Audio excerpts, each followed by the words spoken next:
எல்லாருக்கும் வணக்கம். என்னோட பேர் எழிலரசி. நான் அரியலூர் மாவட்டம்லேருந்து ஒரு சின்ன கிராமத்துலேருந்து நான் வரேன். ஸோ என்னோட அம்மா அப்பா அப்பா என்ன மாதிரி ஒரு வாய் பேச முடியாத காது கேட்காத மாற்றுத்திறனாளி.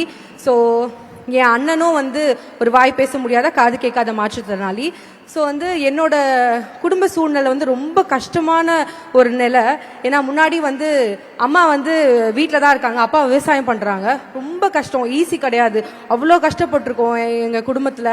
அப்படி இருக்கும்போது அப்பாவால் வெளியே எங்கேயும் வேலைக்கு போக முடியல. அப்பாவுக்கு அந்த அளவுக்கு ஒரு வெளி உலகம் தெரியல. அப்பாவோட கூட பிறந்தவங்க 8 பேருமே வாய் பேச முடியாத காது கேட்காத மாற்றுத்திறனாளி. எனக்கு பார்க்கும்போது நம்ம எப்படியாவது இந்த ஒரு சூழ்நிலை இருந்து எப்படியாவது உடச்சி வெளியே வரணும் அப்படின்ட்டு நான் அப்போ யோசிக்கும் போது நிறைய பேர் என் குடும்பத்தில் இருந்தானே சொல்கிறாங்கன்னா, விவசாயம் பாரு, +2 வரைக்கும் படிச்சது போதும், அண்ணா அப்போ இங்கே சென்னைக்கு வேலைக்கு வந்துட்டாங்க அப்படின்னு வரும்போது, நீ போதும் நீ படிச்சதுலாம் அப்படின்னு சொன்னாங்க. அப்போ நான் அம்மா இல்லை நீ எப்படியாவது போய் ஏதாவது பண்ணுன்னு சொல்லும்போது நான் இங்கே சென்னை வந்தேன். எப்படியோ கஷ்டப்பட்டு காலேஜ் சேர்ந்து பிகாம் படித்தக்கப்புறம் ரொம்ப கஷ்டப்பட்டேன். வேலை எனக்கு அவ்வளோ சீக்கிரத்தில் கிடைக்கல. 5 வருஷம் வேலை இல்லாமல் இருந்தேன். எல்லாரும் என்னை சுற்றி இருக்கிறவங்களாம், உன்னால் எதுவுமே முடியாது, உனக்கு நீ ஒரு மாற்றுத்திறனாளி, நீ வெளியே வரும்போது உன்னால் அவ்வளோ சீக்கிரத்தில் இங்கே வாழ முடியாதுன்னு சொல்லி நிறைய பேர் என்னை ரொம்ப கஷ்டப்படுத்துனாங்க. அப்போ சிஎம் சாரோட அந்த மாச உதவி தொகை ரொம்ப அந்த டைம்ல ரொம்ப யூஸ்ஃபுல்லா இருந்துச்சு. ஏன்னா நாங்க இங்க படிக்கும் போதோ அம்மா அப்பாவுக்கு ரொம்ப கஷ்டப்பட்டாங்க.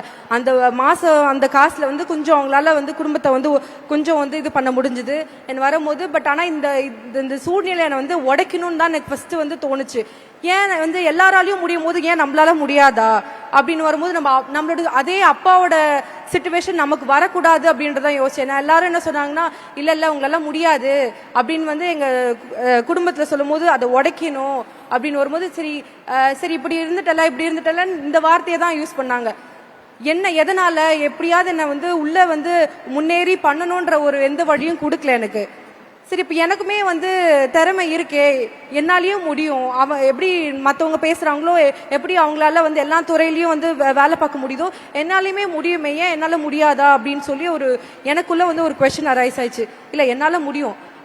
அம்மா சொல்லும் போது அம்மா இல்ல உன்னால முடியும் நிறைய என்னை ஊக்கப்படுத்தினாங்க. ஏன்னா சுத்தி இருக்கிறவங்க எல்லாம் நீங்க திருப்பியும் இதே தான் விவசாயம் பார்க்கணும், ஆடு மாடு தான் நீங்க எல்லாம் இது பண்ணணும்னு சொல்லும் போது, இல்ல இது எனக்கு ரொம்ப கஷ்டமாயிடுச்சு. 5 வருஷம் நான் இங்க சென்னையில வேலை இல்லாம இருந்தேன். இல்ல எனக்கு அப்ப சந்தோஷமே இல்லை. ஒரு 3 months பெங்களூர்ல ட்ரைனிங் ஒரு அட்டன் பண்ணேன். அப்பயும் என்ன சொன்னாங்கன்னா, உங்களுக்கு வேலை வரும் அப்படின்னு சொல்லி MNCல வரும்னு சொல்லி சொன்னாங்க. ஆனா அதுலயும் ஒரு உண்மையாவே அவங்களுக்கு நிறைவேற்றல. அப்படின்னு வரும்போது சரி, அப்ப அவங்க சொன்னதெல்லாம் உண்மைதானா, அப்ப நம்மளை சுத்தி இருக்கிறவங்க சொன்னதெல்லாம் உண்மைதானா, நம்மளும் ஒரு பெண் தான், நிறைய பேர் அவங்க லைஃப்ல அச்சீவ் பண்ணும்போது ஏன் என்னால முடியாதான்னு சொல்லி வரும்போது தான் எனக்கு கரெக்டான டைம்ல சிஎம் சாரோட வெற்றி நிச்சயம் என்ற ஒரு ஸ்கீம் மூலியமா எனக்கு ZF மேனுஃபேக்சரிங்ல எனக்கு வேலை கிடைச்சது. அப்படியா, அப்போ அந்த மாதிரி ஒரு ஸ்கீம் இருக்கா அப்படின்னு சொல்லி உள்ள ஜாயின் பண்ணும்போது தான் தெரிஞ்சுது. அப்போ அங்கே எனக்கு ட்ரைனிங் கொடுத்தாங்க, 3 to 4 months ட்ரைனிங் கொடுத்தாங்க. அங்கே நான் ஒர்க் பண்ணேன். அதுக்கப்புறம் அங்கே பெர்மனண்டா எனக்கு ஜாப் கிடைச்சுன்னு வரும்போது ரொம்ப சந்தோஷமா இருந்தது. அப்போ நான் என்னை பார்க்கும்போது நம்ம சூழ்நிலை பரவாயில்லையே, நம்மளால மாத்தி கொண்டு வந்திருக்கோம்.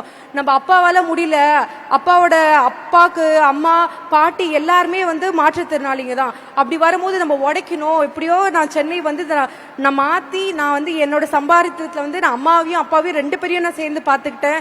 அப்படின்னு வரும்போது ரொம்ப பெருமையா இருந்தது. ஏன்னா நிறைய ட்ரை பண்ணியிருக்கோம். நாங்கள் வரும்போது எப்படியாவது நம்ம அச்சீவ் பண்ணி வரணுமே அப்படின்னு வரும்போது தான் யாருமே எங்களை சுற்றி ஹெல்ப் பண்ணல. ஃபேமிலியோ சரி இல்லை மற்றவங்க யாருமே இப்போ ஒரு உறுதுணையாகவே இல்லை எங்களுக்கு. அப்படின்னு வரும்போது தான் எங்களுக்கு இந்த ஸ்கீம் பற்றி தோணுச்சு, வெற்றி நிச்சயம் ஸ்கீம் பற்றி தோணுச்சு. அங்கே உள்ள அங்கே எனக்கு எந்த பிரச்சனையுமே இல்லை, என்னை ஈஸியாக ஹேண்டில் பண்ணாங்க. எனக்கு ஒரு பெரிய ஒரு சவாலாவே இல்லை. நான் வெளியே வேலை தேடும் போது அவ்வளோ சவாலா இருந்தது. உள்ள வரும்போது ஒரு சவாலும் இல்லை. ரொம்ப ப்ரௌடா ஃபீல் பண்றேன். இந்த இடத்துல நிக்கிறேன், எல்லாருனோடையும் நான் நிக்கிறேன்னா எல்லா கஷ்டத்தையும் தாண்டி உடைச்சு நான் இங்க நிக்கிறேன் அப்படின்னா எங்களாலேயும் முடியும், எல்லாராலையும் முடியும்ன்றத ஒரு லிவிங் ப்ரூவ் பண்ணியிருக்கேன் நான் இங்க. அதே மாதிரி எல்லாரும் அவங்க சொன்னது எல்லாத்தையும் நான் உடைச்சு நான் இங்க நிக்கிறேன் அப்படின்னா இங்க சிஎம் சாருக்கும் நான் ரொம்ப நன்றி சொல்றேன். அதுக்கப்புறம் அவங்க பின்னாடி எல்லாருமே எனக்கு நிறைய சப்போர்ட் பண்ணியிருந்தாங்க கவர்மெண்ட் சைட்ல இருந்து. இந்த இந்த இந்த நேரத்தில் வந்து நான் ரொம்ப ப்ரௌடாக ஃபீல் பண்ணுறேன். என்னாலையும் வெளியே வர முடிஞ்சது, பிரேக் பண்ணி வரும்போது ரொம்ப சந்தோஷமா இருக்கு. நான் வந்து இந்த நேரத்தில் சிஎம் சாருக்கு ரொம்ப நன்றி சொல்கிறேன். Thank you sir.